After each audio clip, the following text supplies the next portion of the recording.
just tighten it up, and that's all there is to it. If you have 5 or more parking tickets in Urbana, you may want to pay up soon. Otherwise, you'll be paying even more to take one of these off your car. There we go. Plate first, make and model, color of vehicle. Parking police are cracking down after they realized people aren't taking fines seriously. Within 3 months, we had 76 people that had $12,000 in parking tickets. And until now, no way to take them off the streets. They're on the lookout for expired meters like usual, but a new handheld computer will alert police to the worst offenders. This is the one we did earlier today.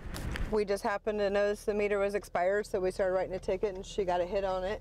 Some drivers say 5 tickets is too strict. I'm not thrilled to hear that they are booting cars. If they maybe waited until we had 10 or 20 tickets, that would seem excessive. Catherine Wall teaches on campus. She knows how easy it is to forget about those parking tickets in your glove box. I understand that they need, that the city needs money too, and with the economy, things are rough for them, but, $20 if you let it go a while, that's rough on us too. Parking enforcement says the worst offenders know who they are, and they aren't making any apologies. They know that what they did, they know that what the consequences are eventually is either going to get towed or get booted.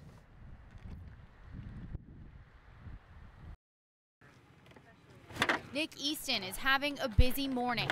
He's been from parking lot to parking lot, jump-starting batteries. Julie Veazey is customer number 11, and it's only 12 o'clock. I came back from lunch with a couple of people, and my car didn't start. Veazey called AAA as soon as she realized she was stranded. She quickly learned she wasn't the only one asking for help. Well, I was on hold for probably about 10 minutes, and they kept saying that they had an unusual number of calls, and so I just waited until eventually someone came on. Easton says he gets the same story every year when the temperatures take a drastic dip. It was working fine yesterday. I go out there and it just won't start. Well, it's cold. It's a sign your battery's going bad. And it can be avoided by getting it tested before the snow settles in.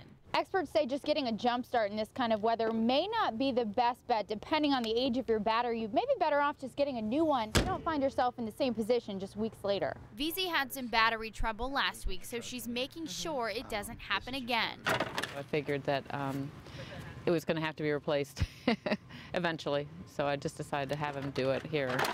Now Easton is off to help his next stranded driver. Have a nice day. Yeah, you too. He doesn't expect business to die down anytime soon.